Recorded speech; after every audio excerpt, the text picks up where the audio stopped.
Welcome to the historic Roycroft Pavilion, home of the Aurora Plays. And thank you for attending today's performance of Murder on the Orient Express, adapted by Ken Ludwig and directed by Benjamin Davis. Now for some general safety and housekeeping announcements. In the event of an emergency, the exits are located in the middle of the house on both the left and right side. Please follow the red exit signs, and the ushers will help too.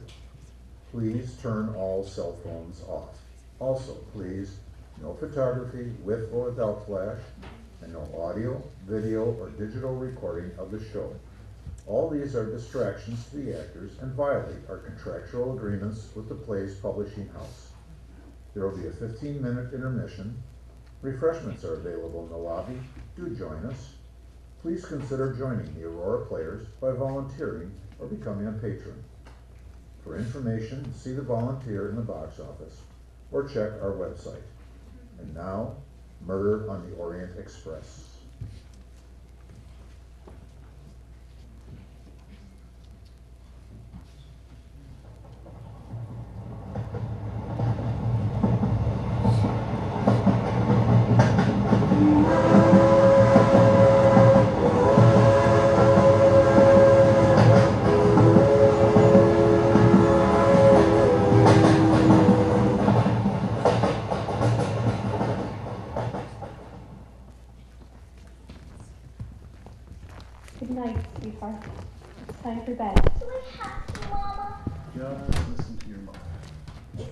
Who's coming in?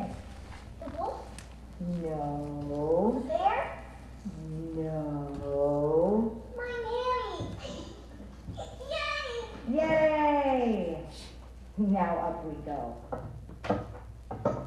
Faster! Faster! Your train! My train! Daisy, I'm sorry. Now straight into bed. And no more nonsense. Oh, all right. Close your eyes. Night, night.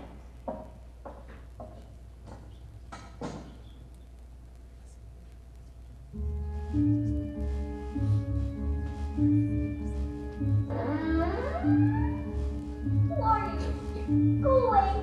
Nanny! Come. No! I won't come! Mama! Daddy!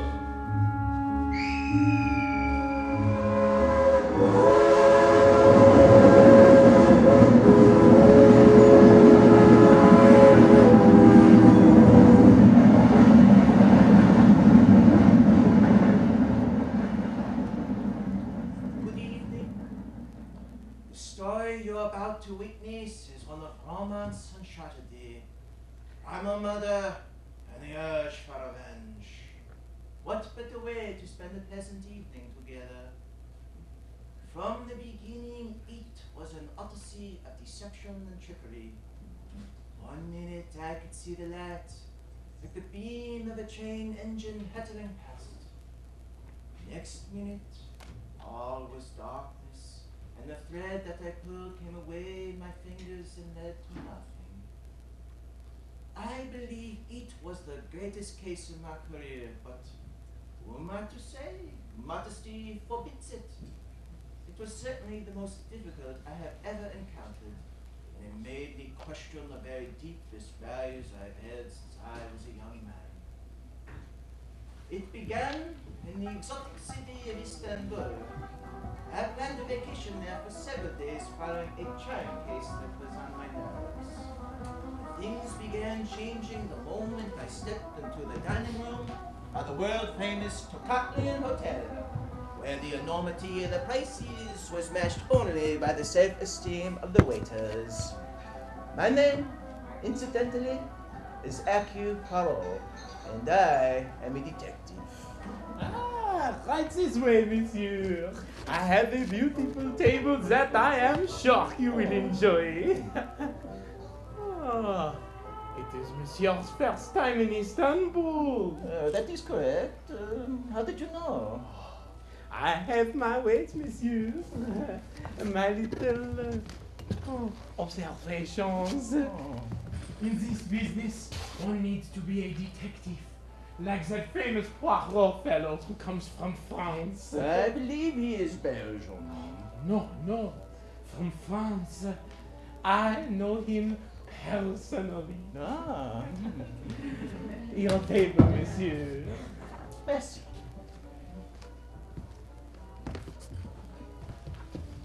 Oh.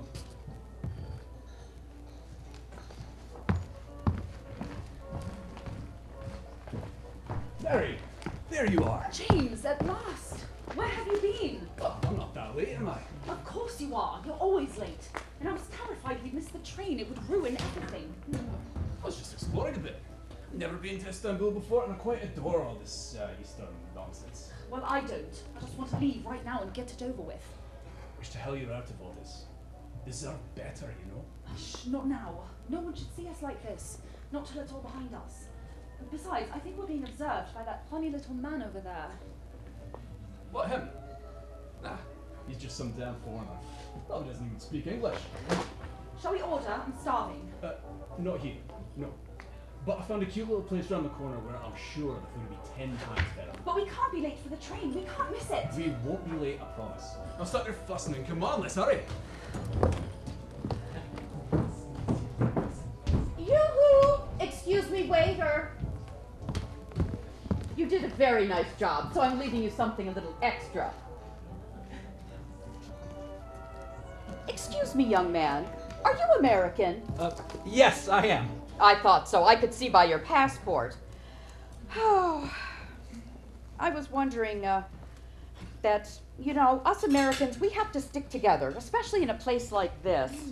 I can't even pronounce half the things on the menu. Can you believe it? And what's a falafel? I keep seeing them on the street, and they look like you could play hockey with them. I believe they're made of fried chickpeas. Well, there you go. Some people will fry anything. I don't mean to snoop, but I see your train ticket there, and I wonder, do you know if they have a bus for us? I don't believe so. I think the hotel has a private car. Ah, well, don't you worry. I'll ask and find out. As the Bible says, if Moses doesn't know, ask the concierge. Now I'd better go. I think I'm bothering that odd little man over there with the silly mustache.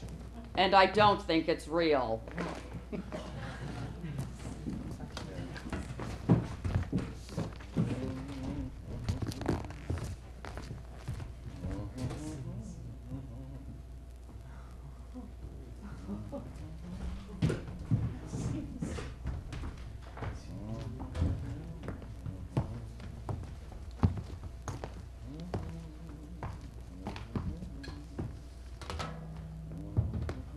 Hope the food in this humble establishment is up to your usual standards.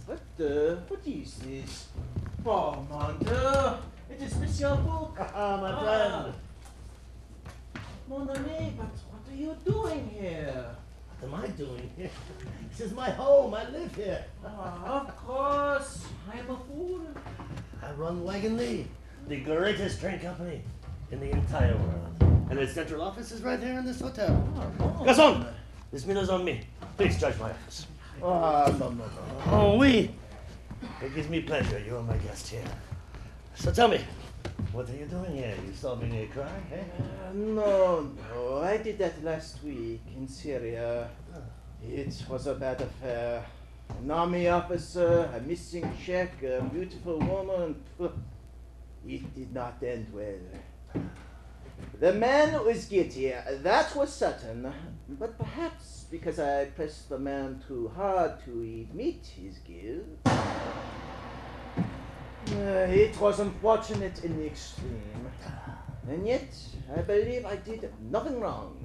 Of course you did nothing wrong. You break the law, you must pay the price. That is what you have told me. That is what I live by. Now tell me, you staying here at the hotel? I was hoping. I was going to play the tourist, but at the desk there was a telegram from Scotland Yard begging me to return at once. Oh. So I have asked the concierge to get me a ticket for tonight on your famous Orient Express. That'll be no problem. And best news is, we're joining you. For I go to Lausanne tonight for business. C'est magnifique. Pardon, monsieur. The concierge said to tell you there are no more first-class tickets for the express tonight. It is sold out. Oh, no. It is my train. It is never sold out this time of year. That is ridiculous! Why, it must be a party or a convention, perhaps. Tell the concierge to find a berth for Monsieur Perrault. He is my personal friend. Number 7 is available. It's always kept in reserve. Now go, tell him. Thank you, monsieur. Merci. It is nothing, a gesture. Now, see that menu? Oui? Throw it away. For tonight, we shall sit together like old times on the train, and we shall dine like kings. The food on the train, it is edible? Monsieur Poirot, you stab me in the heart. I'm withering the ground at your feet. It is no mere train that carries you. It is a legend. It moves like no other vehicle on earth. The fittings are from Paris. The paneling, Venice. The plates are from Rome. The taps are from New York. It's the best food, the best beds, the best pillows, the best feathers in those pillows. Ooh la la. It is like poetry on wheels, and Lord Byron himself couldn't write better. Prepare yourself, monsieur, for in 1 hour I shall meet you on the platform of the Orient Express.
Greta, will you please put those suitcases down?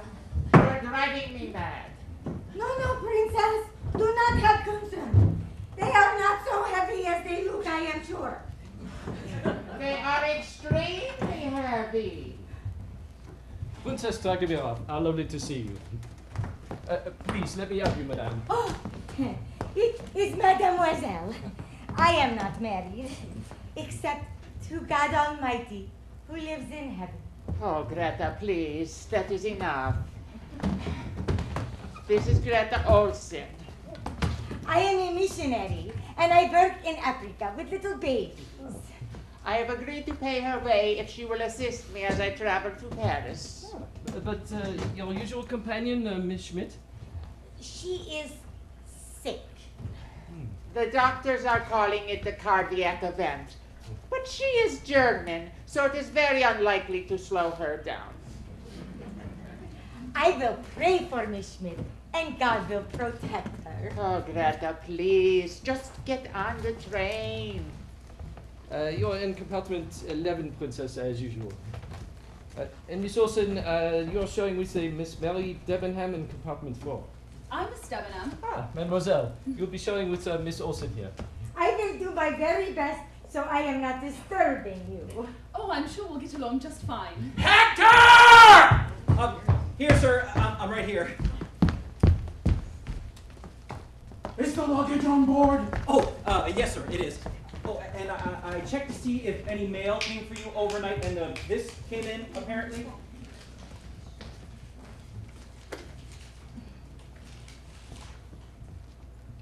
God damn it! I know, isn't that awful? I mean, just look at that. Prepare to die? Would you keep your voice down? You should call the police. That's none of their business. But this is dangerous. It's the third time it's happened in a week. It's good you have a gun. Would you keep your voice down? Huh? Sorry. Excuse me. Could you direct me to compartment number 7, please? Number 7, monsieur? I believe there must be some mistake. Let us hope not. I must get to London by the end of the week. My name is Hercule Poirot. Hercule Poirot, the detective? Well, what do you know?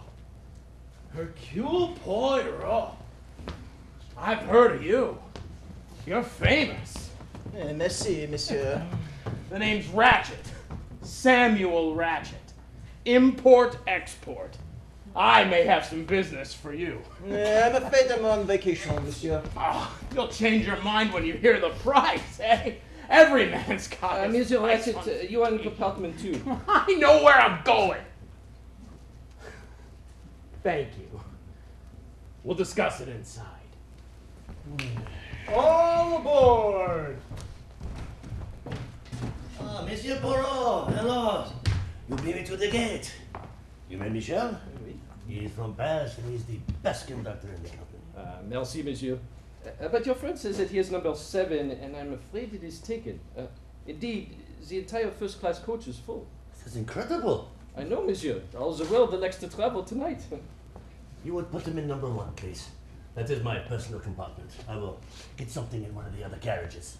No. I cannot take your bed, mon ami. I insist. It is done. And Michel will take care of all the arrangements. I am in your debt.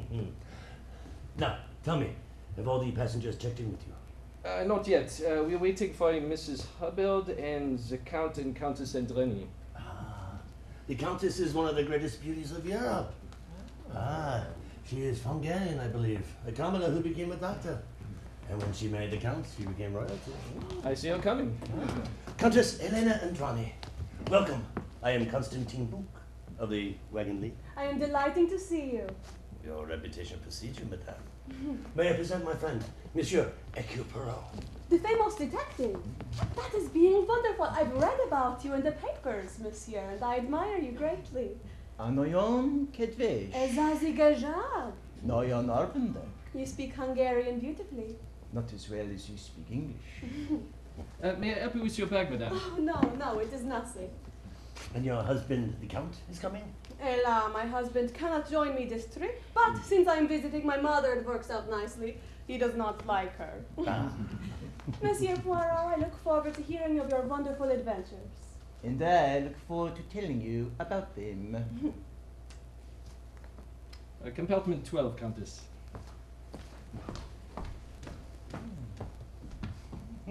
I think you are in love, my friend. I will not discount this possibility. Is this that Orient Express I keep hearing about? It doesn't look that impressive, at least not from here. You are Mrs. Hubbard? Mrs. Helen Caroline Peabody Wolfson Van Pelt Hubbard, if you please, from the beautiful Garden State of Minnesota. Mr. Peabody, my first husband, was a very good soul, but the poor man had no talent for longevity. And I shouldn't say poor, because he did very nicely for himself. Thank you very much. Mr. Wolfson, my second husband, oh, I loved him dearly, but he loved a lot of women, and so I traded up and got a Van Pelt. But I caught him in bed with that redhead from the Waldorf who did his nails. Finally, I got Mr. Hubbard, and I call him my little white knight for saving me from a life of watery cocktails and bridge games at the Minneapolis Country Club. And will Mr. Hubbard be joining you? No, Mr. Hubbard will not be joining me. Mr. Hubbard and I traveled together once, and he said it raised his blood pressure. I don't know why, so now I do it for the both of us. Tell me, do you like to travel? I travel every day. Oh, then we should exchange notes sometime. Compartment 3. Is that yours or mine? Yours, madame. Well, I hope it's comfy. I've never had a complaint, madame. I'm sure you haven't. She is quite the character. They are all characters. If I was Balzac, I would write a novel about them all. And just think, for 3 days these strangers are brought together in the closest of quarters, eating and sleeping under a single roof. And in the end, they part, never to meet again. Unless what? Unless there is an accident, or something fatal occurs. Monsieur Poirot, why would you say such a thing? Oh, forgive me, it is my business, and I sense that something is wrong. That there's a tension among these passengers of yours. One of them does not fit in. It makes me frightened. Oh, monsieur, no more business, please. You must now succumb to nothing but pleasure. And prepare yourself to step aboard the pride of the company wagon me for the most memorable journey of your entire life.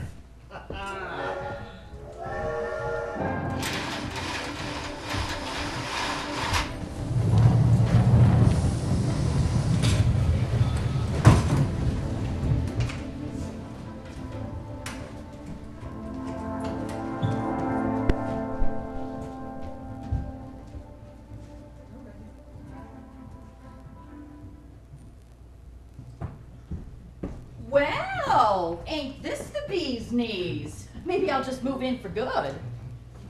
This way, please, and watch your step. Holy cow, is it snowing out there? We get a lot of it this time of year, I'm afraid. Last year we got stuck in the snow for 7 days. 7 days? Was there liquor on board? There's always plenty. Oh, thank goodness, I can breathe again.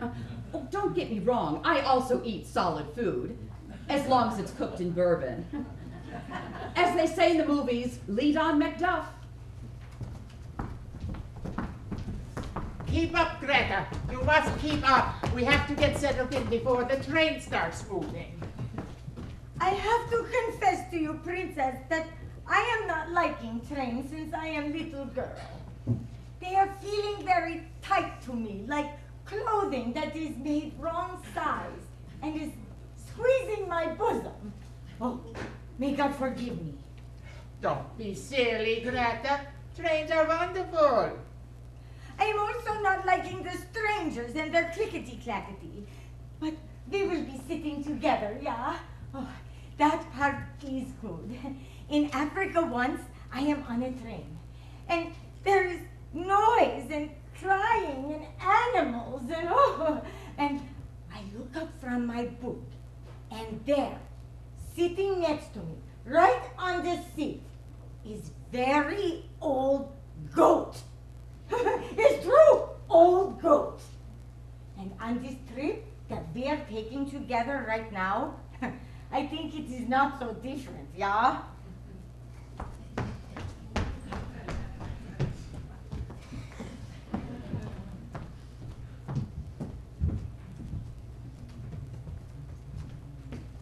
Mr. Poirot! Slow up. Now I'd like to discuss that proposition I mentioned. I'm afraid it is not a good time. Oh, sure it is. Sit down, I'll be quick, I promise. I'm afraid it is not... Sit down! Eh bien?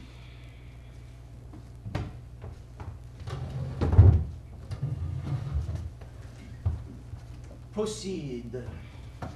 I'd like you to take on a job for me. I take on few new cases.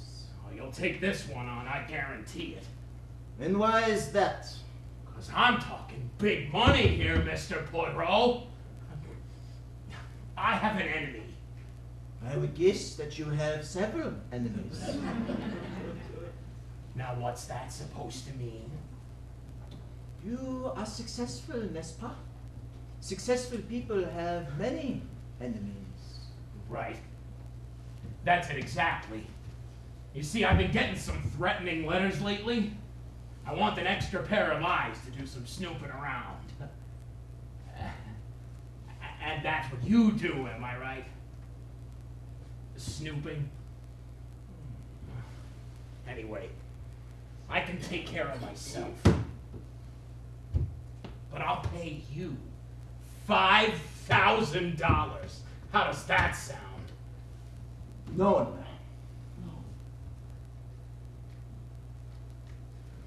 All right. 10. For a few days' work. I am not for sale, monsieur. I have been very fortunate in my profession, and I now take only such cases as interest me. And frankly, you do not interest me.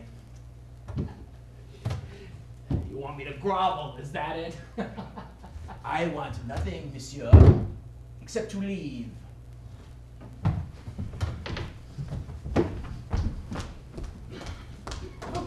Pardon me. Sorry. Oh, hey, you're that countess, ain't you? That is correct. Well, you're awful pretty. And from what I hear, you were a commoner to start with, just like the rest of us. That is also correct. So does that mean you'll have a drink with me? I am married, monsieur. My husband is having business elsewhere. Please excuse me. Oh, now, just wait a minute. Move out of the bank, please. You don't need to get all high and mighty about it. You do not move this second, I will scream. Now just wait a minute!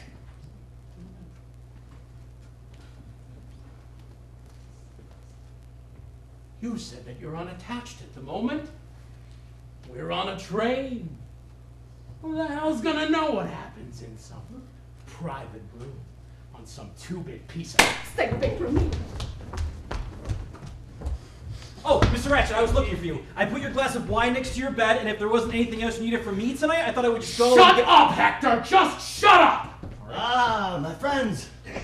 I hope you're all settling in all right and enjoying yourselves. It won't be long until we get moving and we'll be heading our way into the... Not long at all! I wish you good luck and Godspeed.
Michelle, could you bring me a bourbon, please? And put it on the rocks. The tap water is terrible. Right away, madame. And how about some nibbles? Nibbles, madame? Munchies, yummies, things to snack on while I drink my bourbon. Ah, you mean like crisps, madame? Yeah, like crisps. We call them nibbles in the Midwest. Have you ever nibbled on anything, Michelle? I have not had that pleasure, madame. Well, you bring me those crisps and I'll give you a lesson. Over and out.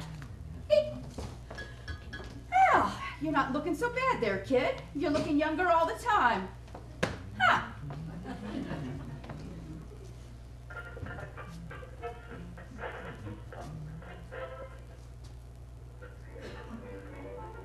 Ooh.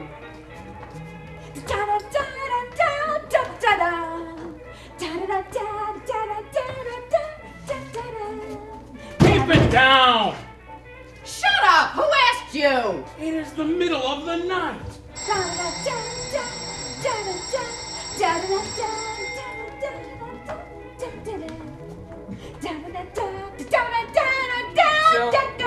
Would you tell that ridiculous woman to keep it down? It's time for bed. Ridiculous woman, I heard that. Monsieur, if the lady wants to sing a little song. Little song, it is 12 o'clock at night. Listen, you. Mind your own business. Stay out of here. This is my compartment. If I want to enjoy myself, I'm going to do it, so just pipe down. You're insane. You're just... Get out! What are you, a thug? Are you in the mafia? Michelle, I think he's dangerous. Oh my God, it's a gun. He's got a gun, Michelle. It is not against the law, madame. Get out this instant. You are crazy. I said get out! Da da da da da da da da da. Woo! Oh la la, it would be a long night.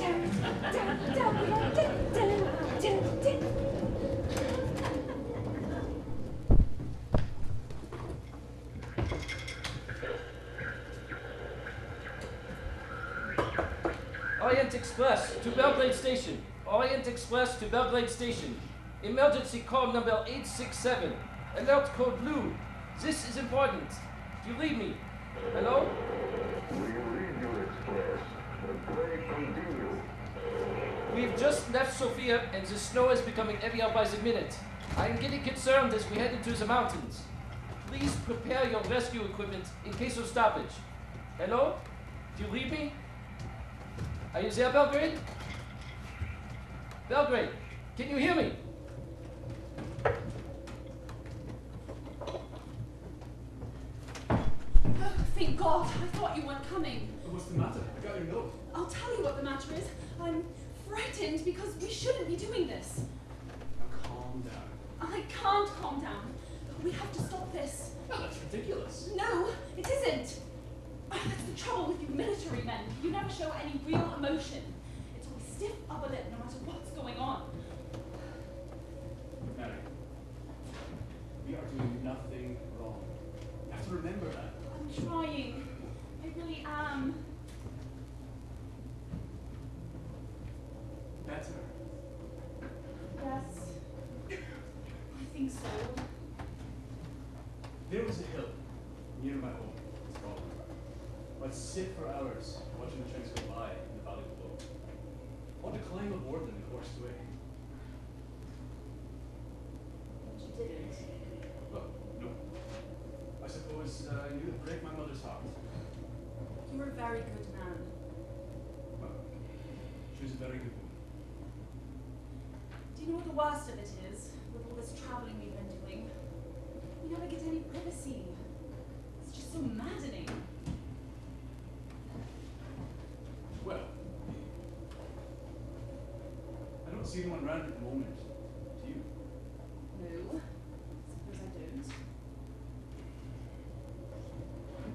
Oh, James. Be strong. I will. I promise. Hi, I hope I'm not interrupting. Of course you're interrupting, you moron! Are you blind? I'm sorry. I could go in and get a snack or something or. Oh, the train stopped. What is it? What's happening? The snow. Look. Oh, no. It's a snow drift. Christ, that's all. Shall I go take a look? And what good will that do? I don't know. James, he's right. Let him go. Mary. Go ahead, Mr. McQueen. We'll be here waiting for you. I'll be back in a minute.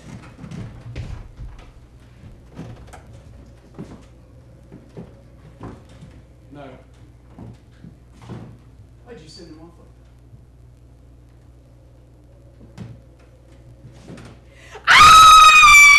Help! Someone come quickly, help! What's up, what? There was a man in my room. I'm sure of it. He ran off. What? Which way did he go? That way, just a second. But madame, that is where I'm coming from, and I saw no one. Well, maybe he ducked into one of the compartments or something. I don't know. I tell you, I was laying here in bed, dead to the world, and I open my eyes, and I see this man going out of the room, and he's wearing a uniform. But where would he come from? How should I know? He just suddenly appeared. And he looked like? I don't know. He was here 1 second and gone the next. He was like a phantom. How could this be possible? How should I know? Perhaps you were dreaming. I wasn't dreaming. I know when I'm dreaming. My mouth gets dry. Does my mouth look dry to you? Your door. Was it locked? Well, of course it was locked, but people have keys, don't they? I'll bet you have keys. You own the company, don't you? No, madame. I run the company, and I will look into it. Well, all right, but hurry up about it. I don't feel safe. She is keeping you busy, Mrs. Hubbard. You have no idea. She insisted there was a man in her compartment. Michel, perhaps? Impossible. He's assisting my engineer at the moment. Hey, Tom, we are not moving. You are telling me? A snowdrift? We are stuck until the men from Belgrade are sent to dig us out. Oh, no. I am sorry, my friend. But I promise you, you will be completely comfortable for as long as it takes. Boom! Have you tracked him down yet? Not yet, madame! Well, keep trying! Good night, my friend. I hope you get a good night's sleep, because that will make one of us. And hurry up about it!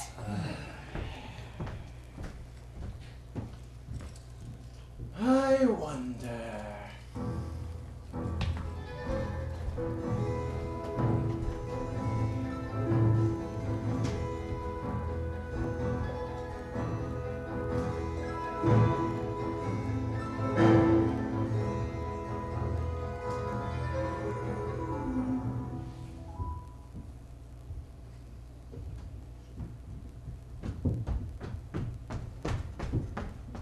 Greta, it is I.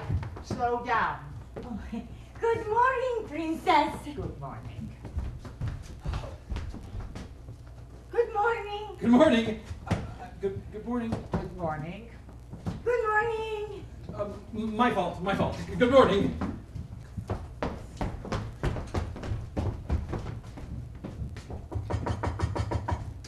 Mr. Ratchet? Sir? Sir, can you open the door, please? Hello? Is something wrong?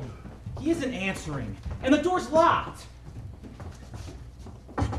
Monsieur Ratchet! Are you all right? The passkey, perhaps. Of course. I hope he is not being ill. Shh. There's a chain. Hello? You must force the door. It will break and need repairing. Quickly, do not feel the air from the room. It is freezing. Quickly, come on. I do not like this at all. Mr. Ratchet? Ah! Oh, dear God! Dear God, it is awful!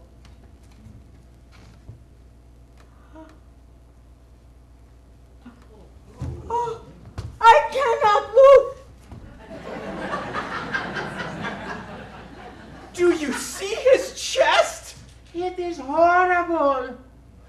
believe it. Do not touch anything, not a speck. But it is human life. It is wrong. Calm down, Greta. Calm down. Princess, could you escort Miss Olsen to her room, please? Come along, Greta. Come along. Holy cow! Never has such a thing happened in the history of my train.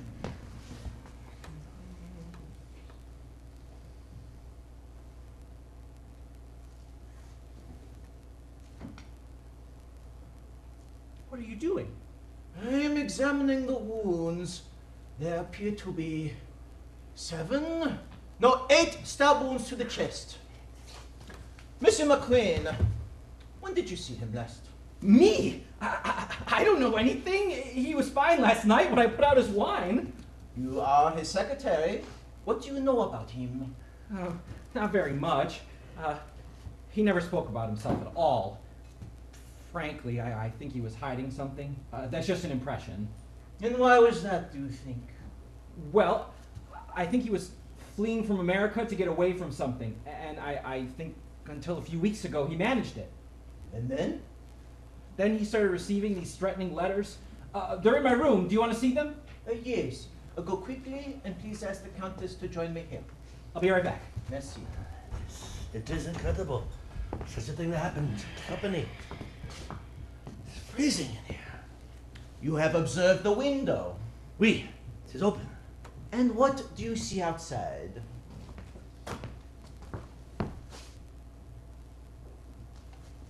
Nothing. Exactly. No footprints, no marks in the snow, which means that no one entered or left through the window. Why is it open? I assume to mislead the police when they arrive. Police? Of course the police. It is matter. Yugoslavia Police Department? Oh, no. We do not want them. You must solve the matter and tell them who did it. I have interfered too much already. But my company is at stake. But mon ami. Do you know what the Yugoslavian police inquiry would do to my company? People would say, I cannot travel on the Orient Express. I can be murdered in my bed. And our sales would suffer and I would lose my clients. But I am due in London in 3 days' time. Then solve it in 2. You are a magician. I've seen you work. You look, you listen, you pester, you become a pain in the backside, and then all of a sudden, poof, the case is solved like that. The police would be angry. The Yugoslavian police department? They're like the Three Stooges in the movie house. They poke each other in the eyes by accident. They would love not to do their work. If you could save them the job, they would build a statue for you in the center of the crowd. I would need a plan of the coach. Done. And the passports and tickets of everyone on board. Done. Excuse me, but you're about to see me? Oh, dear God! Oh, forgive me, Countess, but I understand you are trained as a physician, so I thought perhaps you could help me with the body. I would be happy to help. I'm afraid it is not a very pleasant sight. I have seen worse, believe me. I volunteered in the war. Regard. The left side of his face is slightly red. Do you see? I do. It has been slapped. How do you know? Because I slapped it. I counted 8 separate stab wounds. That was my count also. Can you estimate the time of death? I would say it is between 8 and 10 hours ago, which puts the time of death between midnight and 2 o'clock. I am in a court. It appears that the killer was wild, in a frenzy of some sort. Regard. See these? Of the 8 stab wounds, 5 appear strong and 3 are mere scratches. And wait, do you see the wounds are from different directions? Do you see it? I need a pencil. Here. Boom. Now watch. We place the pencil inside each wound and push it gently. Is that necessary? Perhaps the man changed hands during the stabbing. Or there were 2 assailants. One right-handed, one left-handed. One strong, one weak. It is not impossible. But now another question presents itself. Why did Mr. Ratchet not fight back when all the while he had this gun under his pillow? Oh la la. Oh, may I see it? But how did you find it? He showed it to me yesterday, so I knew it was here somewhere. I believe it is an automatic, and it is loaded. Attention! Wait, there is a safety switch. It is not on. S'il vous plaît, mon ami. Have you not heard of the fatal accident? Un moment. I have a very good nose. Aha! Smell the glass of wine. It smells of almonds. He was clearly drugged, which was why he did not fight back. Pooh, what is this in his pocket? Voila! Pocket watch. And my face is smashed. It is stopped at 1:15. Ha! At last! We have something important, right? The countess said, between 12 and 2, it is the time of death. It couldn't be clearer. 1:15 is the time of death. It is obvious. It is possible. What do you mean it's possible? What's wrong with it? I do not know yet what is wrong and what is right because I am still investigating. Here is a pipe cleaner, and here is a match, and here is another match of a different shape. There are dozens of clues in this room, and it makes me suspicious. Oh, there, on the floor. It is the lady's handkerchief. It has the letter H on it. Yet another clue. And who is this H, huh? As in Hamlet? That is the question. There is Mrs. Hubbard, and I believe her first name is Helen. And the princess? Her name is not Natalia Dragomirov. And there is Mary Debenham, and Greta Olson, and James Arbuthnot, and Hector McQueen, and I am Constantine Book, and never has such a thing happened in the history of the Wagon League, and it will ruin my company, and I need you to solve it immediately! You are upset? I'm very upset! A man has been murdered on my train. It will be all right. I hope so. I will have a cigarette. That is a good idea. Oh my God, look at this ashtray. My people are lying down on the job again. No! Stop! Do you not see? There is a piece of paper that has been burned, perhaps to hide its contents. There seems to be something written on it. What I need now is a lady's hat box. Countess, do you keep such a thing? Of course I do. I greatly admire that creature, Book. Did you see? She did not ask me a single question. I asked for a hat box, and she get me a hat box. I asked her for help with the body, and she rolls up her sleeves. Suddenly, I desire to be young again. Do not move. I am getting a spirit lamp. I use it to heat the wax for my mustache. I didn't need a spirit lamp. Because this time I'm using science to catch the guilty party. Usually for me it's the psychology, the mind of the killer. But not with these things. Why not? Because I do not trust them. The handkerchief. Did a woman drop it, or did a man put it there and say, I will make it look like a woman's crime? Same thing with the pipe cleaner, eh? I will make it look like a man has done it.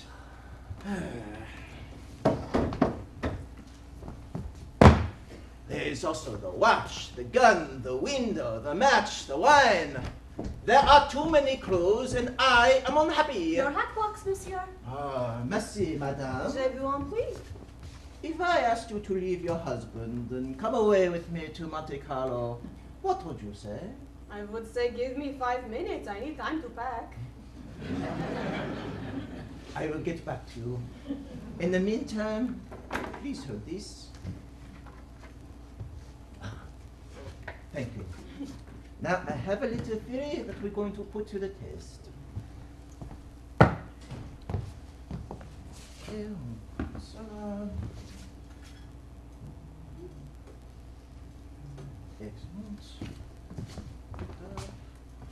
There we go. Excellent.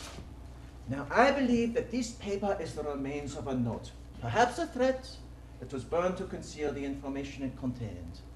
Now, I want you to watch very closely, for I believe that some letters will appear, but only briefly, as the flame is striking them, and we must regard them while we can. Now, let us put it over the flame, like so. Ah! Did you see it? Remember little Daisy Armstrong? But what does it mean? There was a case in America 3 years ago. 4.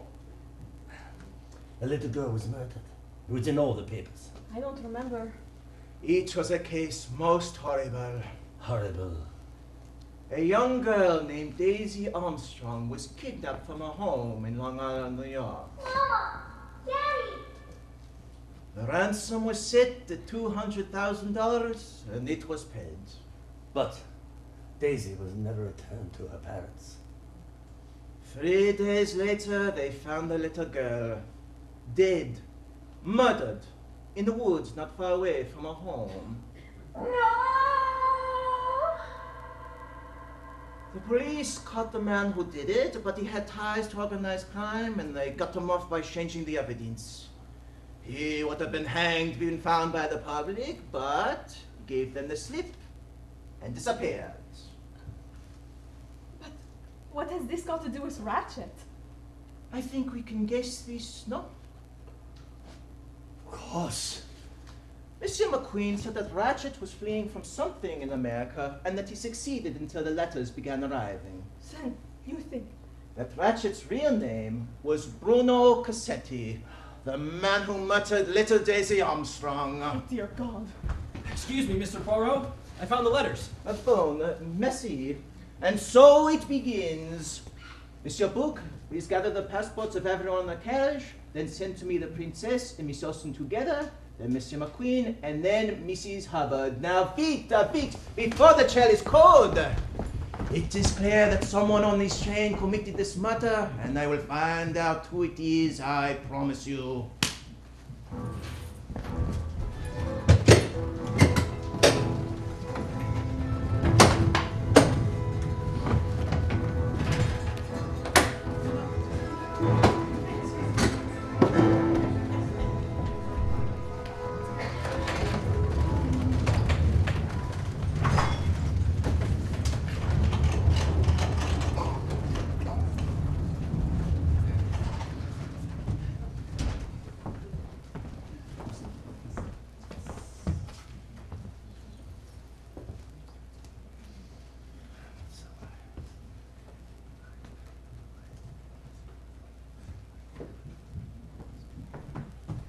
Monsieur Poirot, we are here out of a sense of duty, that is all. I do not like having my day disturbed. Then let us begin immediately. Princess.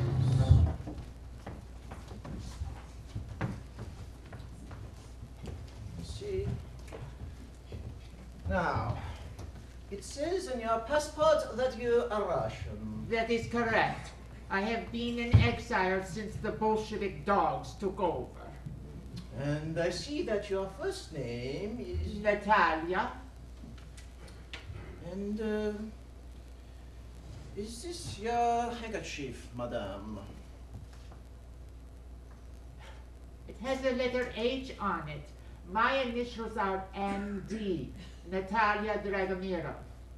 Is it yours, mademoiselle? Oh no, I could never afford such a beautiful thing as this. It would be a sin. And may I ask each of you where you were last night between midnight and 2 o'clock? I could not sleep.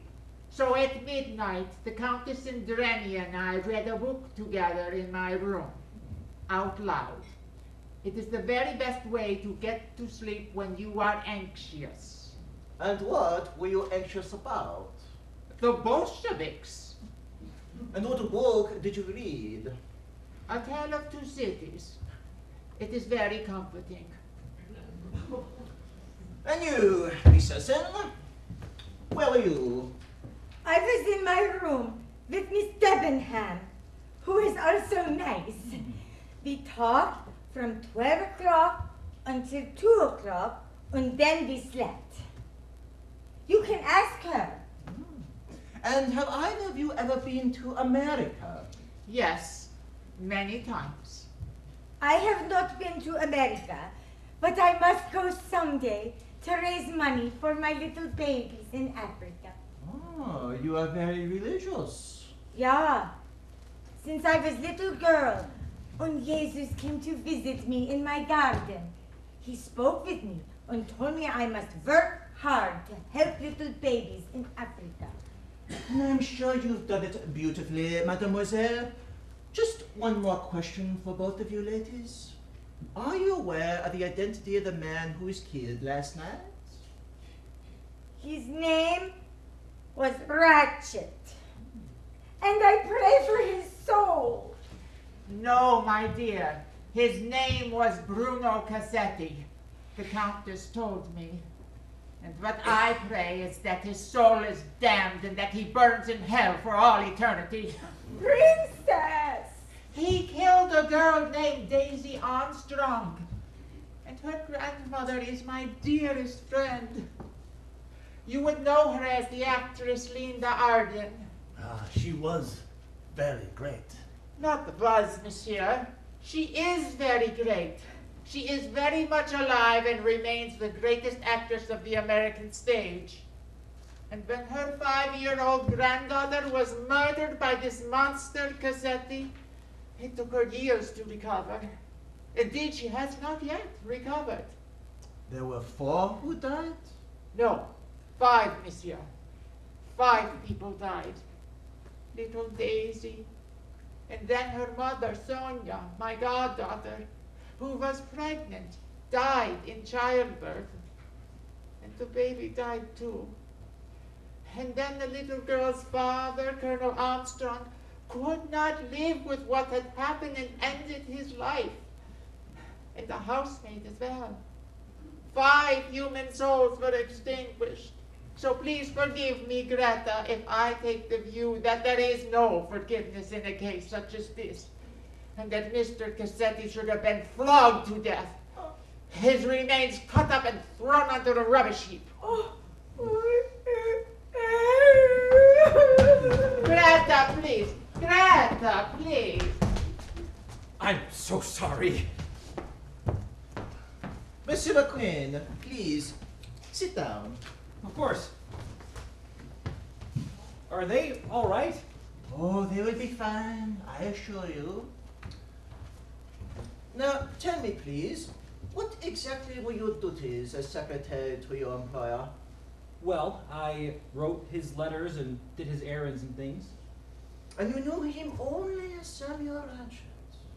How else would I know him? His real name was Bruno Cassetti. Holy God, are you sure of that? Then you're familiar with the Armstrong case. You bet I am.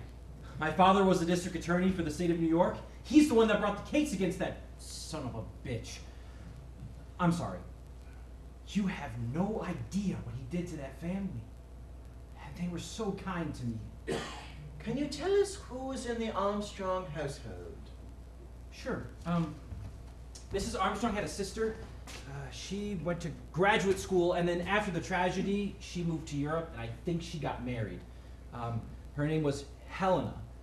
And Mrs. Armstrong's mother would come to visit. She was an actress. Anyone else? There was a governess and a baby nurse, and poor Suzanne.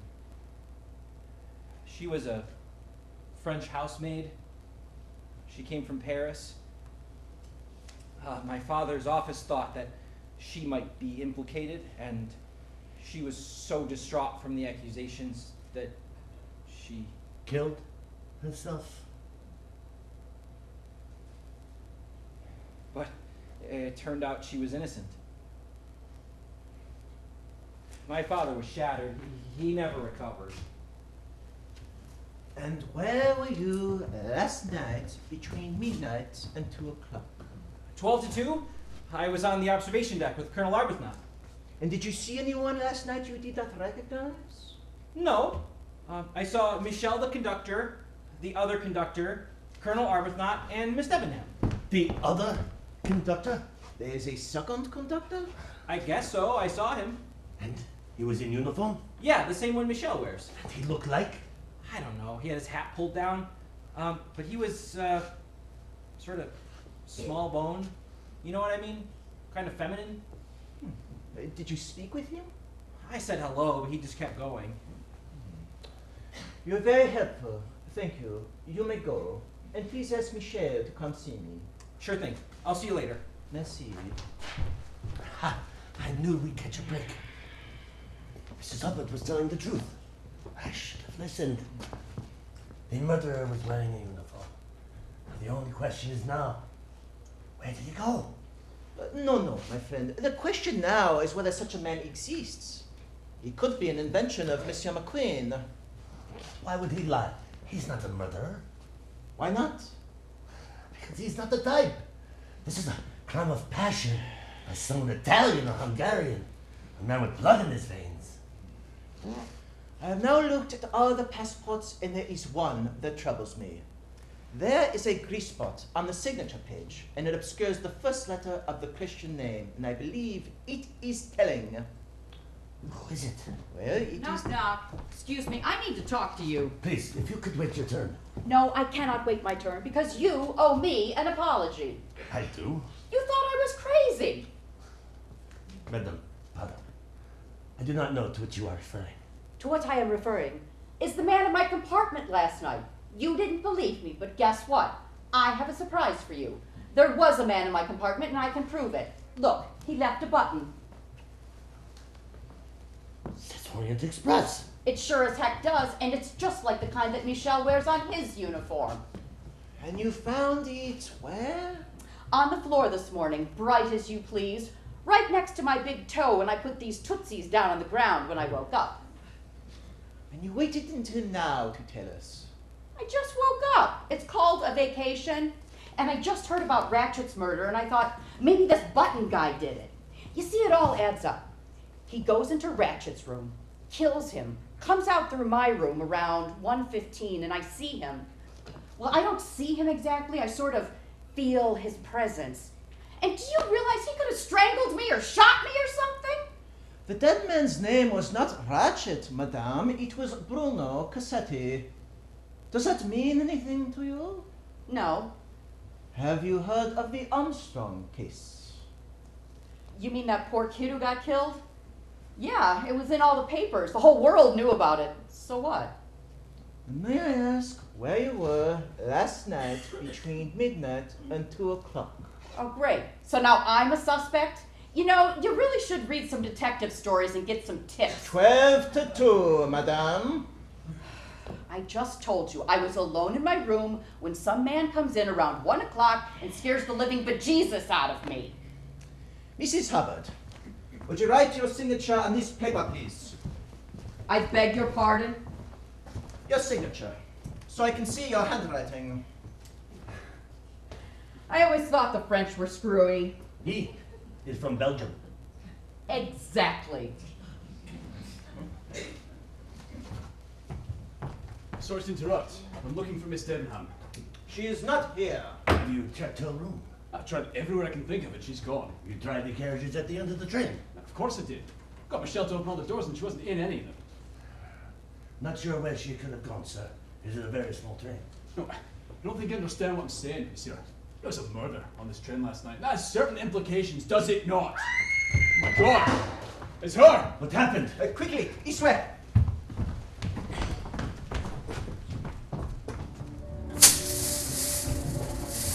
What's going on? Where'd it come from? I don't know! Where is everyone? Where is? Where the gunshots? What is that? What's going on? She's not in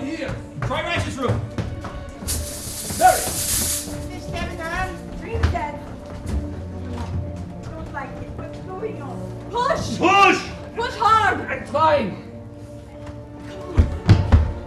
God Almighty! Oh, God!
Touch nothing.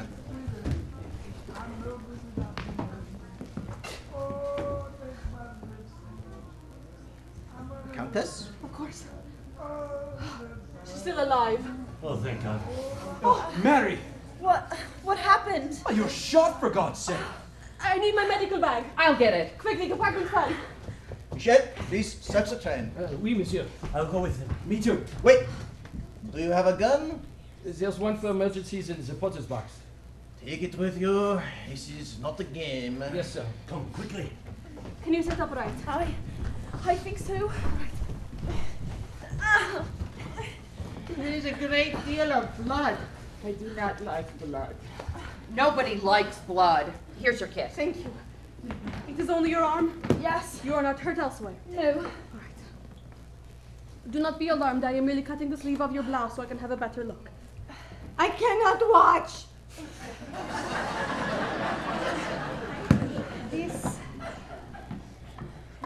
This may hurt a bit. It is, what do you call it in English? Iodine. Iodine.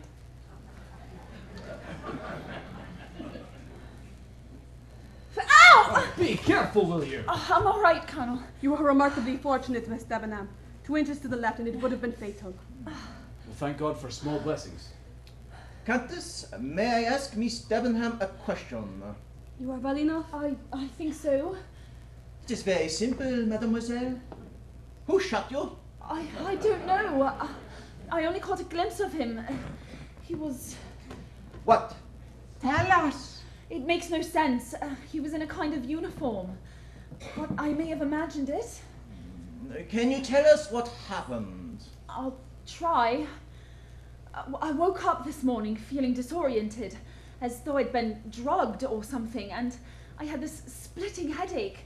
So I looked for some aspirin in my suitcase, but I didn't have any. So then I stumbled out of the room and I saw that Mrs. Hubbard's door was ajar, and I called to her, but she wasn't there, and I know I shouldn't have, but I went into her room. I'm sorry. That's quite all right. Go on.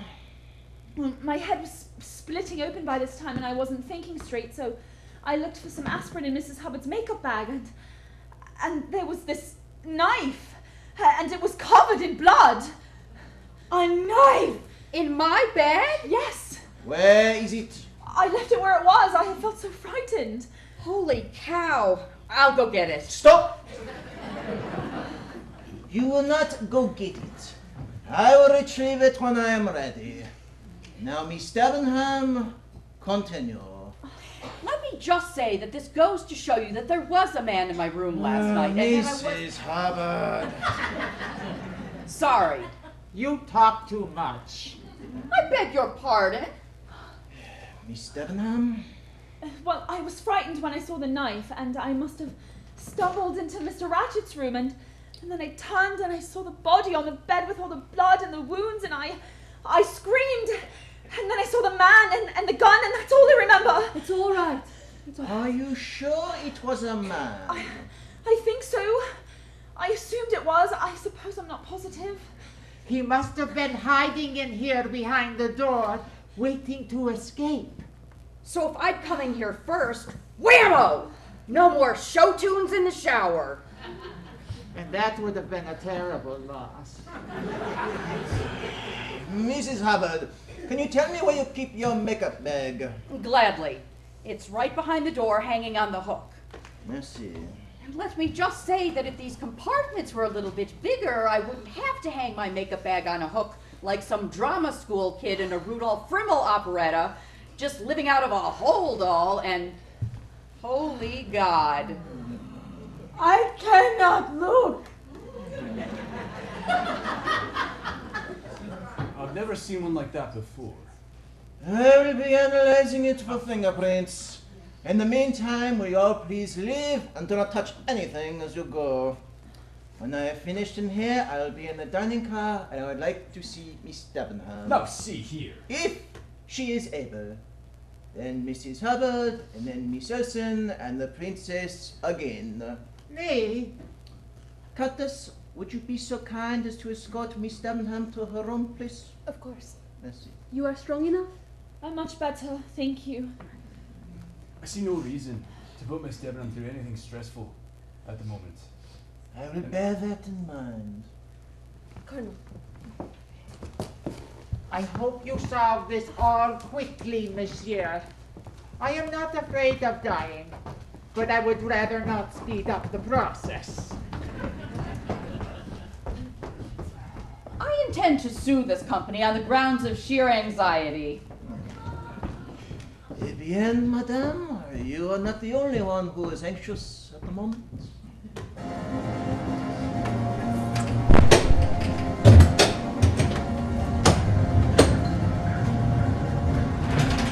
Zagreb, come in, please. We have an emergency.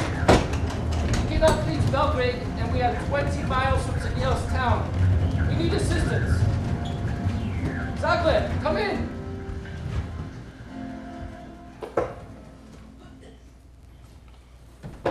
No one.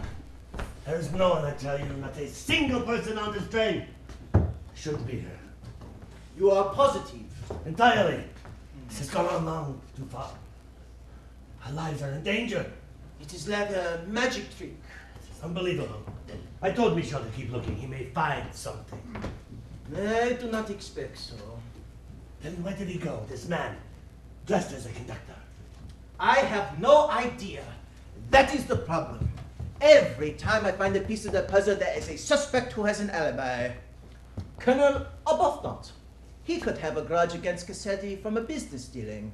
But then McQueen gives him an alibi from 12 to 2. They are chatting on the observation deck. Aha! I see. What about Miss Olsen? She is strange. There is something not quite right about her.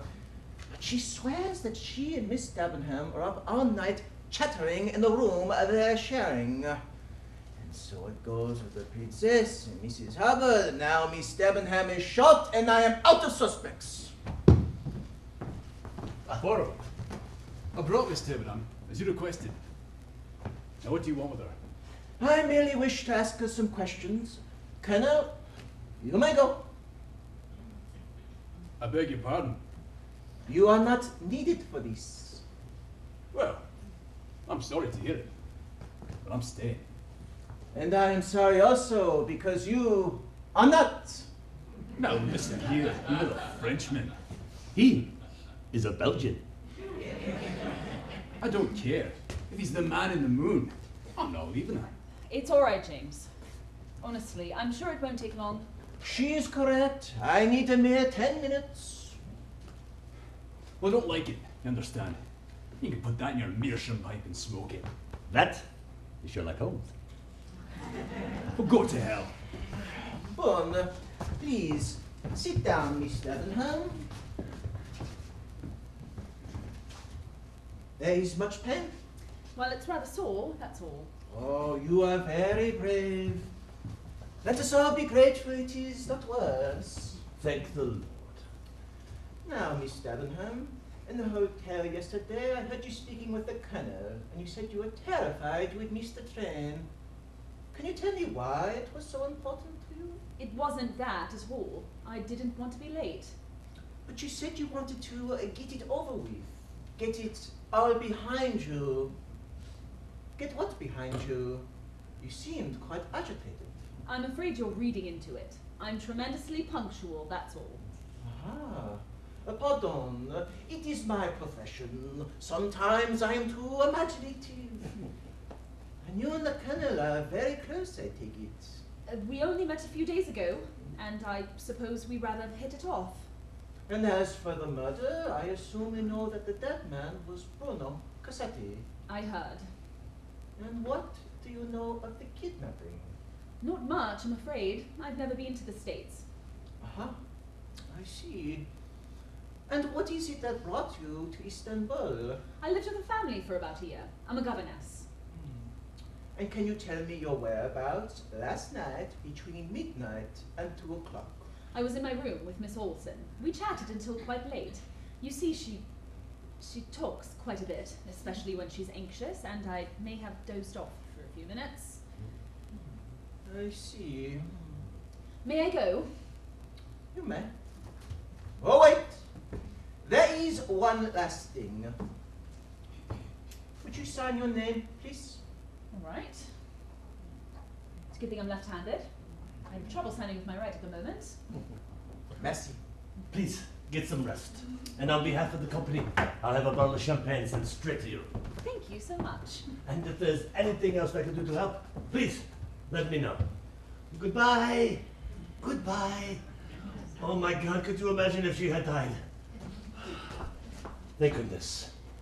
She's such a lovely young woman. Oh, she is more than lovely.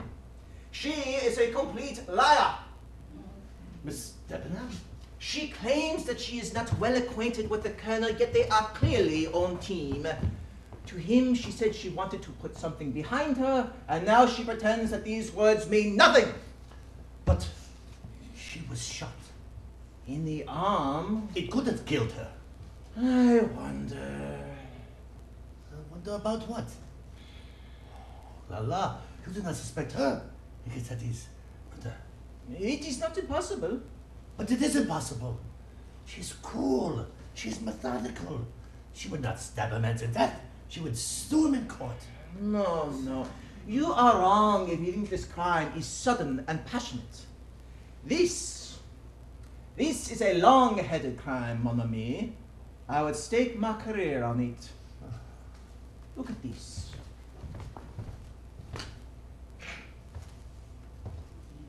He slid from her blouse, so what? There is a powder burn at the entry point. Which means? That the gun was very close to the sleeve when it went off. So what? The man was 2 feet away. Pardon, monsieur. I have finished the search. And? Nothing. There's no sign of an intruder anywhere. If you like, I could show you. No, c'est tout. Would you be so kind as to remove your tunic, please? Come on. I see that none of your buttons are missing. And moreover, the thread for each button is old, so nothing was sewn on recently. That is correct, but may I ask?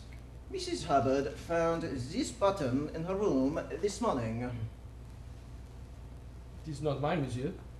So I see, but it matches yours exactly. It does. Michel, are there other attendants on the train at the moment? There's one in second class, a ticket taker I've known for years. Is he large or small? Quite large, I'm afraid. Shall I ask him to see you? No, that is quite all right. And what other passengers, besides the ones in this coach, are on the train? There's hardly anyone at the moment. It is the off-season. There's a mother and child on the Belgrade carriage, and that is all. And could there be a second conductor on the train wearing a uniform like yours? Oh, no, monsieur. There's no such thing. I had to earn this uniform with many years of service. However... Oui? Well, frankly, I'm not sure I trust her word, but Miss Olsen says that she saw what she calls a second conductor on the train last night. Miss Olsen? Oui, she told me this morning. But they did not tell us this morning. She said he was wearing a uniform like mine, and that when she spoke to him, he did not respond. In fact... What? Tell me quickly. The princess tells me she also saw this man last night. Ooh la la, ooh la la, ooh la la. What is it? It is just the kind of clue I've been waiting for. Michel, come with me. I will need your help quickly. Monsieur Book, we shall be right back. Do not move. Where are you going? You see in a moment. Pardon, madame. We will be right back. I thought you wanted to question me. I do. Just stay where you are. Michel? Well, that was exciting, as if we needed any more excitement around here. Now listen, I want my passport back. Can you imagine if there was another shooting around here?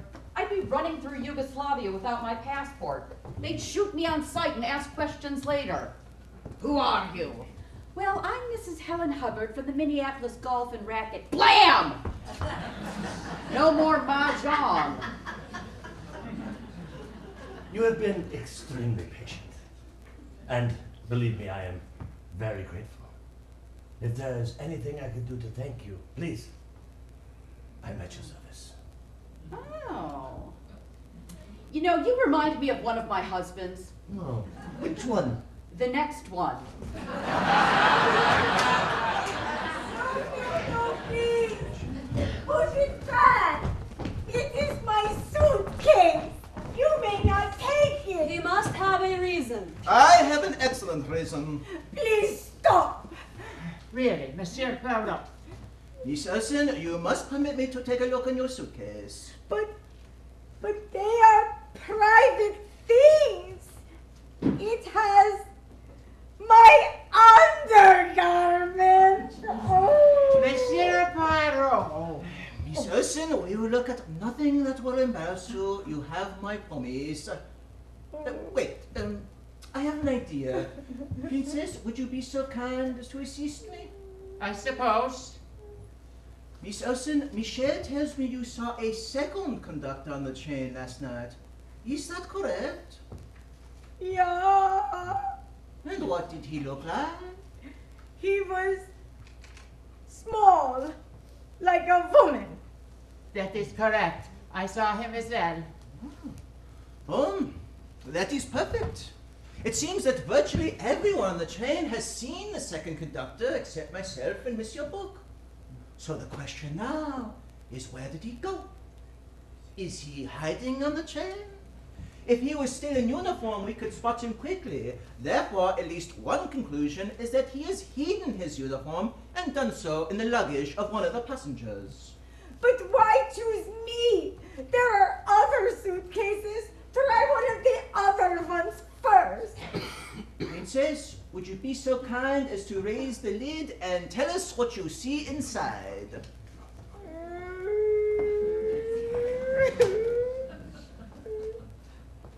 It is the uniform. I have not seen it. I have hurt no one ever. I would not do such a thing. I am not a murderer. Oh, no. I'm not accusing you. You did nothing wrong. I did nothing wrong. Monsieur Book, does the jacket have all of its buttons in place? No, there is one missing. There you go. Are we surprised at this? Oh, there's something more. The passkey to get those of the train. And that would explain how he got in my room last night. No, mademoiselle. Just tell me, when was the last time you looked in your suitcase? It was yesterday, right after we boarded. So someone could have hidden it this morning after you left the room. I have no idea. I have never seen it before. Monsieur Poirot, I must insist that you stop bullying poor Miss Olsen in this manner. She is simply not up to it like the rest of us. You are right. Forgive me. Now, would you be so kind as to help Miss Olsen back to her room and take Mrs. Hubbard with you? I need to speak with the Countess alone for a moment, if you do not mind. Well, of course we mind. Every time things get juicy, you throw us out again. Will you please stop all this gossip mongering? Me? Your mouth is open so much I can count your teeth. What a pleasure to learn you know how to count. Bird brain. Hell, if I'm a bird brain, you're a communist. I am not a communist. I am an exile. From your husband, I'll bet, who couldn't wait to get rid of you. And who's the one with all the divorces? My husbands were unfaithful. And this surprises you? Oh! Ladies! Oh. They're all a bit worked up at the moment. Please, this way. Oh. Thank you. You seem troubled. I am getting more and more concerned. Is that another crime will occur? No, that I will solve this one.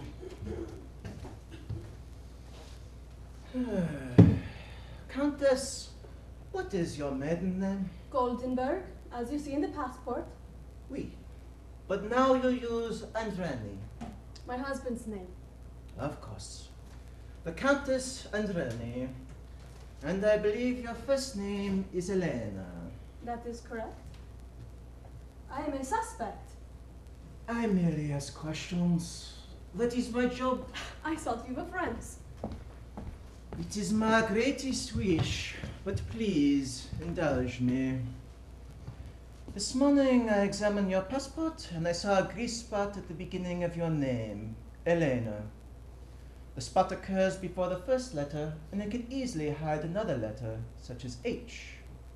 Now, if you add an H at the beginning of the name, it becomes Helena, which was used by Shakespeare in A Midsummer Night's Dream. That is true.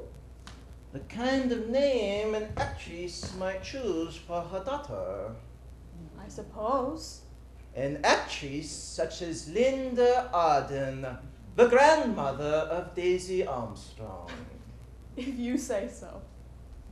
And the name Linda Arden is itself a stage name, surely. The word Arden was the maiden name of Shakespeare's mother, and also the name of the forest in his play entitled... As you like it. You know your Shakespeare well, Farnham. I have studied Shakespeare since I was a child. Yes, I know. I believe that your mother, Linda Arden, taught it to you. And that would make you the aunt of little Daisy Armstrong. The aunt who went to graduate school and got a degree in medicine and then moved to Europe and got married. I do not know this woman, but I would imagine she still suffers from the loss of her niece and her sister. My dear, there is no use denying it. When the train gets underway again and we reach the next city, a simple telegram will get me a photograph of Daisy's aunt, and it will all be over. But I didn't kill him. I should have, but I didn't. I didn't even know who he was until you discovered it. But when you did, I realized that if you knew I was Daisy's aunt, you would think I had killed him, because he was a blackmailer and a swine and the killer of a darling, sweet, innocent child who deserved to live. Madame, really? It's the truth. I swear to God. But I'll tell you this. If I had known who he was, that he was Bruno Cassetti, the man who stole two of the people I loved most in this world, I would have shoved the dagger through his chest myself, and believe me, no other wounds would have been necessary.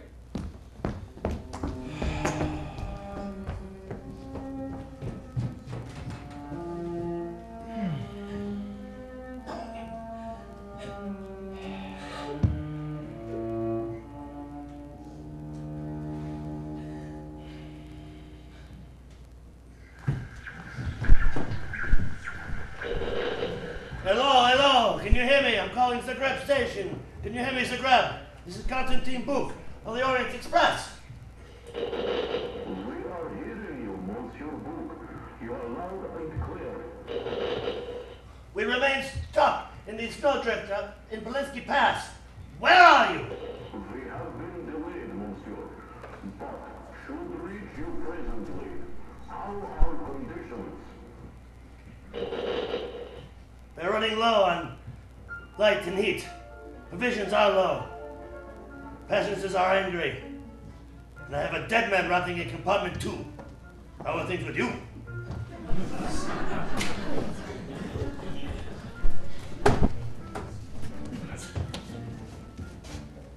Well, I'd like to know what the hell's going on. He wrote me a note and said to meet him here. He wrote me the same thing. I find this all ridiculous. So where's the little Frenchman hiding? Is he being mysterious again? He sent me a note to join him here. I received one also. Well, he's obviously up to something. That little weasel. Pardon, I have kept you waiting and I apologize. I had to get, how you say, my ducks in a row. Ducks? What ducks? It's an expression, Greta. You drive me crazy. Oh. Please, all of you, be seated. I have an announcement to make.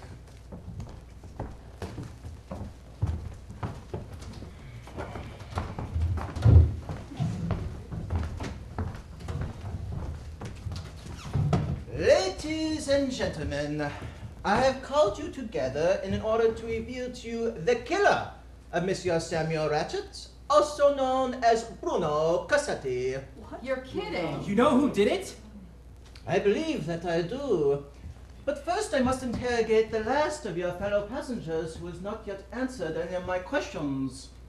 Colonel Arbuthnot. Me? James? Do you have a problem answering my questions, monsieur? No, of course not. Excellent. Now, in the course of service to your country, did you know an officer named Charles Armstrong? No. Have you heard of him? Yes, we served in the same theater of action, but we never met. And have you heard of the Daisy Armstrong case? Of course I have. She was murdered by some brute who was out for money. And did you know that Colonel Armstrong was Daisy's father? No, I didn't. Or that he took his own life after the tragedy? No. Go on, Will. I'm sorry to hear it. Colonel, at the hotel in Istanbul, I overheard you say to Miss Debenham that you wished she was out of all this. What did you mean? I can't imagine. Then she said that no one should see you together until it was all behind you. Until what was behind you? I have no idea. Are you aware that you are obstructing justice? I'm aware of no such thing. And you, mademoiselle? Can you explain what you meant? I told you already. I wanted to get the trick behind me. I think you are lying. Now listen here. Colonel, I am still talking. Now tell me what you meant at the hotel. You wanted to get her out of what? She wanted to get what behind her? I'm married. All right? I'm in the process of getting a divorce, which I deserve, because my wife has seen another man. But I'll lose my case in court if it's known I'm seeing a woman socially. And the divorce is behind us. We can stop hiding. Which is why I've been trying to keep things private, no thanks to you. Oh, you've been doing a very poor job of it, I'm afraid. Well, some of us have emotions, Poirot. I'm sure you'd sacrifice your own mother if it led to one of your damn solutions. And I don't think you know what the hell you're doing. I know exactly what I am doing, Colonel. I am investigating the murder of Bruno Cassetti. Well, he deserved to die. Aha! Then you know who he is. Well, yes. They told me. Oh, but you did not know before they told you? And Colonel Armstrong was not your friend in the war? You did not save lives together as you fought with the Indian Army on the northern frontier? You did not swear fidelity and friendship with this man at the time of your trial by fire together? And now you do not give him the respect he deserves for all the tragedy and loss he had to endure before he took his own life. Shut up, you carping ninny! What do you know about tragedy? Huh? What do you know about honor, or justice, or loyalty? Stop! James! You have been telling me lies, n'est-ce pas? Everyone in this room has been telling me lie after lie. But make no mistake. I know who killed Bruno Cassetti, and I know precisely how it was accomplished. We're listening. The facts of this case could not be more simple. At 5 o'clock last evening, this train left Istanbul on its way to Calais with stops in between. At approximately 12:30 last night, it ran into a snowdrift and was forced to stop. And at 10 o'clock this morning, Mr. Cassetti was found dead with 8 stab wounds in the chest. These are the facts. C'est tout, c'est fini. However, these facts permit 2 possible solutions to the crime. Under the first solution, one of Cassetti's enemies boarded the train at Sofia and brought with him a waggly uniform that he later put on. Then, last night, using a passkey to enter Cassetti's compartment, stabbed the man 8 times, then left through the door to Mrs. Hubbard's compartment. That's what I've been trying to say. Hear, hear. Well done, friend. You have solved the case. I would not get too excited. He has not finished yet. Have you, monsieur? No, princess. I have not finished. Let me propose a second solution because 2 unexpected events made the first solution impossible. The first event was the snow, which forced the train to stop. It meant the killer now had a very big problem. Where could he go? He could not get off at the next station because there was no next station. So unless the killer could fly, he must still be among us on this train. He must be one of you.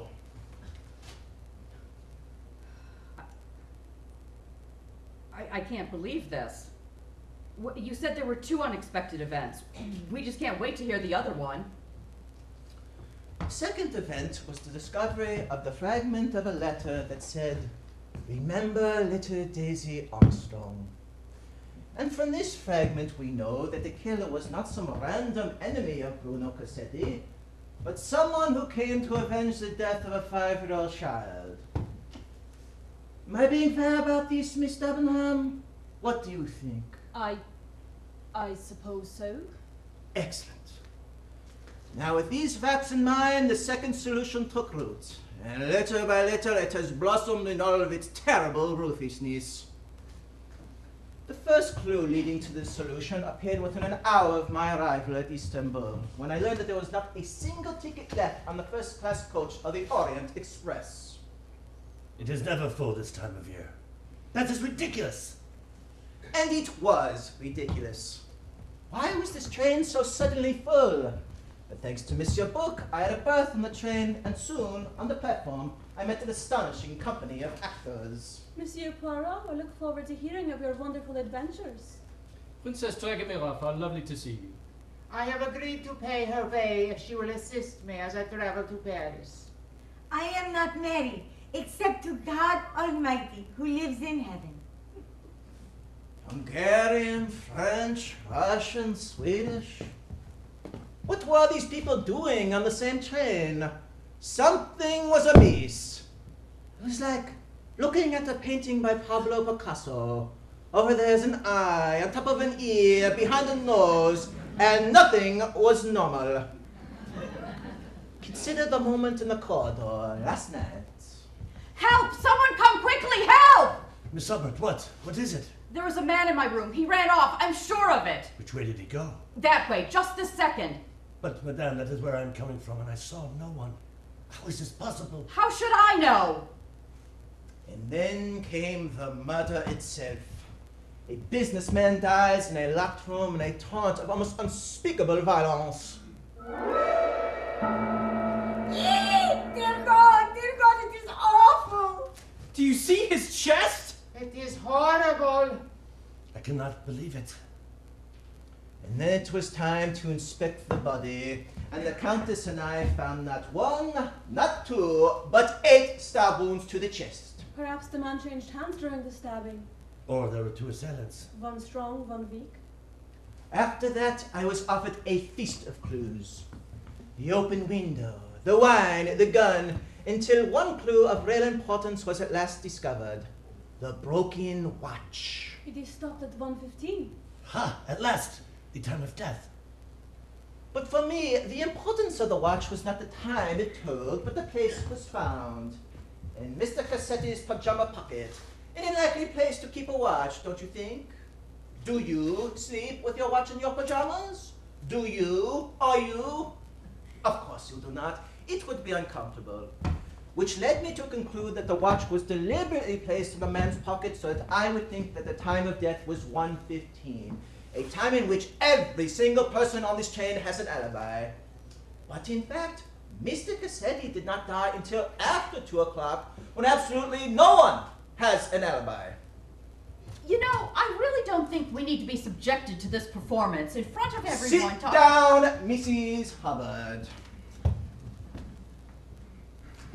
As for who actually killed Mr. Cassetti, the second real clue was found on the floor near the body. The handkerchief with the letter H in the fabric. And I now return it to its rightful owner, Princess Natalia Dragomirov. But my initial is N. Except that in Russian, in the Cyrillic alphabet, the letter N is written like the letter H in English.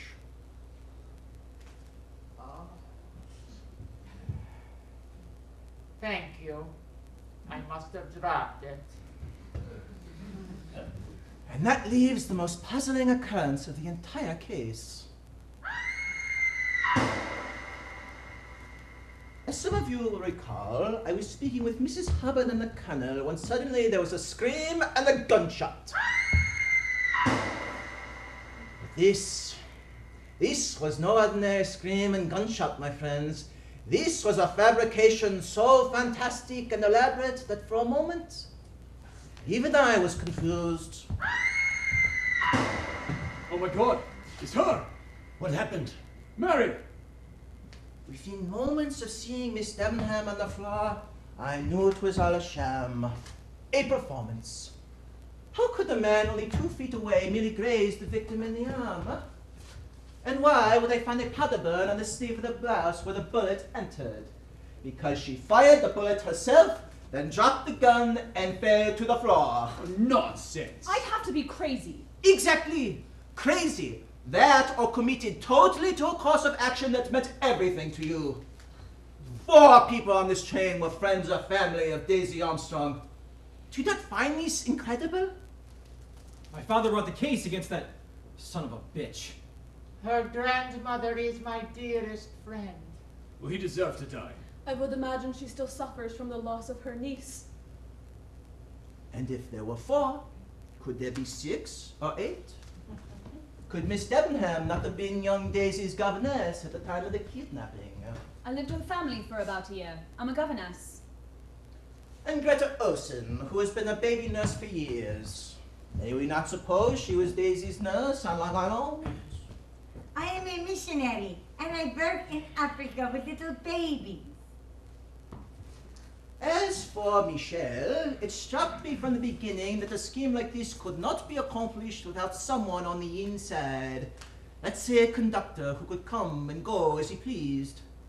And then I recalled the maid Suzanne, who took her own life, was from Paris, like Michelle, and I wondered if this unfortunate girl was not Michelle's daughter who went to work in America. And that leaves one last passenger who is not accounted for. It leaves Mrs. Hubbard, who has certainly turned in the finest performance of the evening. It is not hard to see she is an actress by profession. The grandmother of little Daisy Armstrong, the great Linda Arden, who has dazzled so many audiences during her distinguished career. Mrs. Hubbard, I salute you and assume you masterminded this scheme from the beginning. Is this true? I always wanted to be a director. And so, in the end, the murder was committed. There were 8 stab wounds to the body, some strong, some weak, some left-handed, some right-handed. You planned together, you killed together, and in the name of justice, you played God together. For Sonia's little girl. For my daughter, you pig!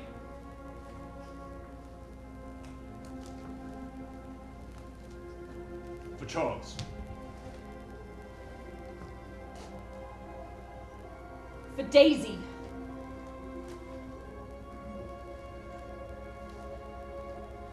For little Daisy.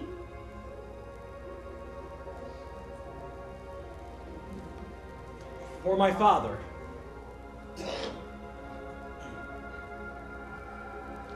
For my darling Daisy.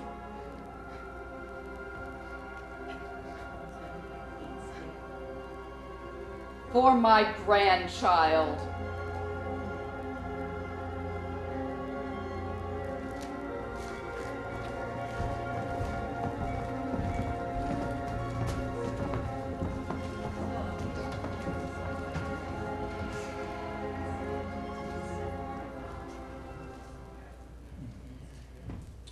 And now, my friends, what am I to do? Cannot be long until the Yugoslavian police arrive, at which point I must tell them the truth, n'est-ce pas? The truth, of course, about the second conductor. Anything else would be a complete injustice. Oh, on the contrary, it is the only justice. Under the law, if you commit a murder, you must pay the price. But it was Cassetti who murdered the little girl. And did it give you a right to kill him? Of course it did. He killed 5 people for some ransom money. He'd done it before and he'd have done it again. Now it's time for you to turn around, walk away, and leave us alone. No, it is not. It is not that time. I have never in my life turned my back on the law. Do you understand that, Colonel? The law must be obeyed or we become barbarians. It is 1934. Europe is changing and there will be chaos. There will be nothing left of us and we will have to start again.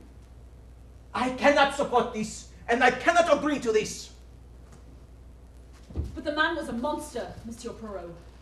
You know he was.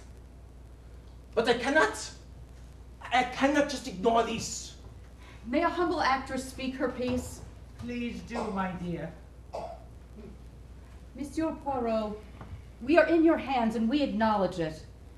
But would you really have wanted Bruno Cassetti to get away scot-free? Is that the kind of justice you are after? Look at it this way. You have a perfect solution staring you in the face. You have the button, you have the uniform, and you have 3 reliable witnesses who saw a man in the corridor. Certainly you're not calling all of us liars, because if you did that, well, there would be months of trials. Lives would be damaged even more than they've already been. People would be forced to relive the most terrible moment in all of their lives. More terrible than any human being should ever have to experience. Is that what you want? Examine your heart and tell us what you want. You put me to the test, madame, and I am greatly troubled. Monsieur Bouc, my friend, you are the director of the Wagon. What do you have to say? In my opinion, the first solution you put forward is completely correct. There was a murderous intruder wearing a conductor's uniform. I believe that is the solution you should present the police. Aurora,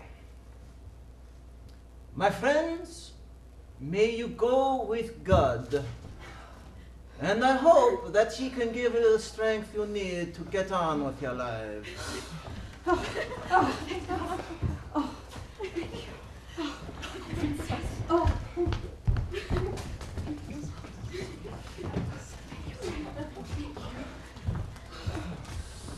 The crews that have arrived. Oh, they're here at last. Oh, praise the Lord. The train is moving.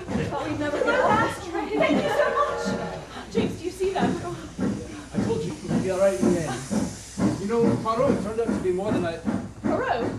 Monsieur Poirot? He's gone. Gone where? Monsieur Poirot! And so the case was over at last, and the passengers went their separate ways. I have learned since that time that Greta Olsen did in fact get to Africa, for the first time as it turned out. And she did work with the children and saved many lives. The Colonel and Miss Davenham were married in a quiet ceremony in St. James Square. Monsieur McQueen returned to his business, Michel to his friends, and the princess left us for the great beyond. The countess, alas, went back to her husband. Monsieur Hook and I have remained good friends. Mrs. Hubbard, the great Linda Arden, has recently returned to the stage in a musical entitled No No Nanette, in which I am told she brings the audiences to their feet. Meanwhile, I beg you to believe me when I tell you that I wish all of them well, and I hope that they prosper to the end of their days. But at night, in the darkness, when I'm all alone, I ask myself again and again if this was justice, if I did the right thing. And on many such nights, it is not until morning that I can close